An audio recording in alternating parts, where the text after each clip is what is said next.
नमस्कार, मेरा नाम है डॉक्टर प्रवीण सोनमतीकर। मैं ओरायन सिटी केयर हॉस्पिटल में ईएनटी और head and neck cancer surgeon हूँ।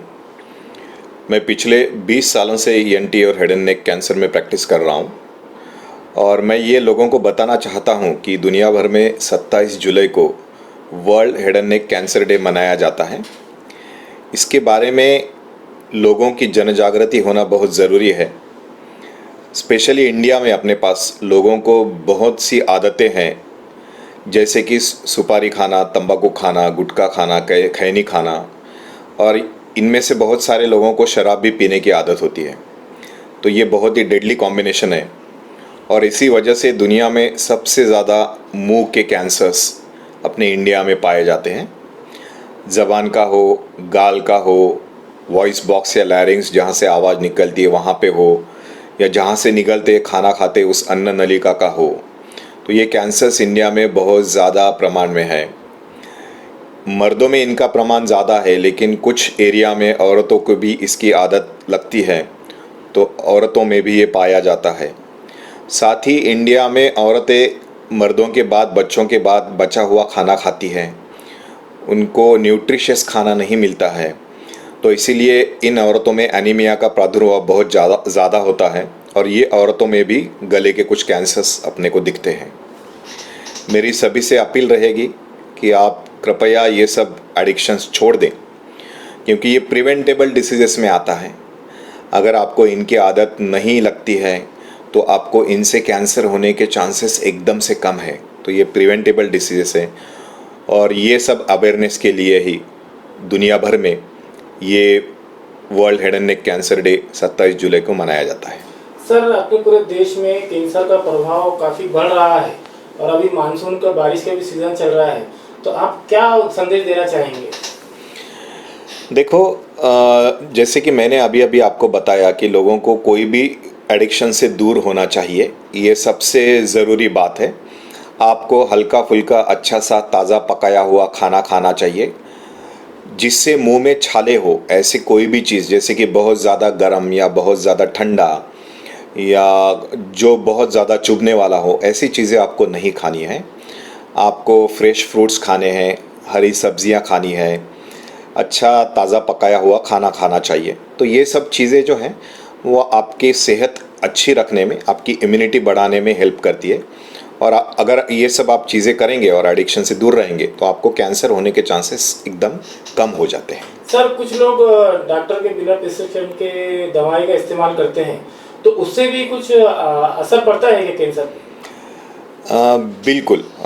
कोई भी चीज़ हो डॉक्टर की सलाह के और प्रिस्क्रिप्शन के बिना नहीं लेना चाहिए, क्योंकि आपके डॉक्टर को अच्छी तरह पता होता है कि ये गोली कितनी दिन देना है, कितने डोसेज में देना है, इसके डिज़ायर्ड इफ़ेक्ट क्या हैं, इसके अनवांटेड इफ़ेक्ट्स क्या हैं, इसके साइड इफ़ेक्ट्स क्या हैं। तो अगर आपको गोली खाने के बाद में कुछ प्रॉब्लम होता है तो आप अपने डॉक्टर को जाके मिलना चाहिए, उनसे बात करना चाहिए, ताकि वो आपके प्रिस्क्रिप्शन में चेंजेस लाएं। बहुत ही जो हाईली पावर्ड ड्रग्स होते हैं, जिनको बहुत बड़े बड़े बीमारियों में इस्तेमाल किया जाता है, उनके वजह से ऑकेजनली कैंसर की बीमारी हो सकती है, पर जो मेजॉरिटी ड्रग्स मेजॉरिटी पॉपुलेशन में यूज़ किए जाते हैं उससे चांसेस कम होते हैं। सर, नौजवानों में, युवाओं में आज हुक्का पार्लर और ई सिगरेट का बहुत इस्तेमाल हो रहा है, तो उन युवाओं को क्या बोलना चाहिए?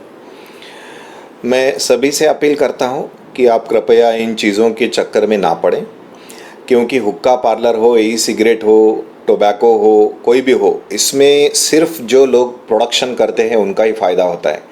एंड यूज़र या जिनको इनकी आदत है या लत लगी हुई है, उनका कोई फ़ायदा नहीं होता है।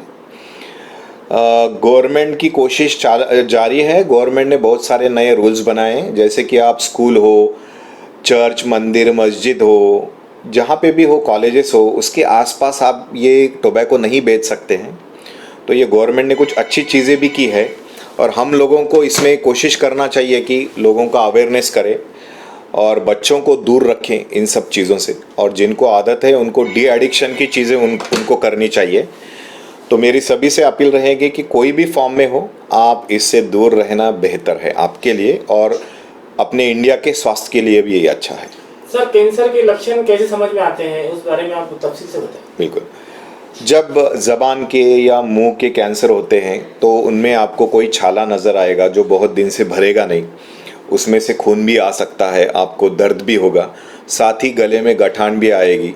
जब वॉइस बॉक्स हो या खाना निगलने के नली में हो तो आप खाना नहीं खा पाएंगे, आपके आवाज़ में बदल आएगा, आपको सांस लेने में तकलीफ़ होगी। ये सब चीज़ें इसमें होती हैं। तो इसके साथ में ही गले में गठान आना या सांस लेने में तकलीफ़ होना, ये सारी चीज़ें हो सकती है। इसके लिए आपको आपके डॉक्टर को जाके मिलना पड़ेगा, ज़रूरत पड़ने पे बायोप्सी करना पड़ेगा, साथ ही सीटी स्कैन एमआरआई खून के कुछ जांच करने पड़ेंगे। आपका कैंसर कितना है, कौन से स्टेज में है, कहाँ पे फैला हुआ है, ये सब देख के आपको डॉक्टर उसकी अगली ट्रीटमेंट बताएंगे। बहुत सारे मरीज़ों में आपको ऑपरेशन करके उसके बाद में अगली ट्रीटमेंट लेने की ज़रूरत पड़ सकती है। तो आप अपने ईएनटी डॉक्टर से मिलेंगे तो आपको ज़रूर सही राह बता देंगे। सर, कुछ लोगों को कैंसर का लक्षण नज़र आ जाते हैं, सिम्टम्स नज़र आते हैं उनको, तो उनको खान पान के, आहार के इस्तेमाल के किस बारे में क्या बोलें? पहली चीज़ तो जब भी आपको डाउट आता है कैंसर है तो आपको तुरंत जाके ईएनटी सर्जन से ओपिनियन लेना है कि ये सच में कैंसर है या नहीं, नंबर 1। नंबर 2, तब तक आपको क्या करना है, खाने पीने में ईजी चीज़ें जो है, अगर आपको खाने में तकलीफ़ होती है तो सॉफ्ट चीज़ें, सेमी सॉलिड या सूप जैसी चीज़ें जो हेल्दी भी हो, खाने में पचने में आसान भी हो और निगलने में आसान हो, ऐसी चीज़ें आपको लेना है। बहुत ज़्यादा तीखा, बहुत गर्म, बहुत ठंडा, एक्सट्रीम कोई चीज़ आपको नहीं करनी है।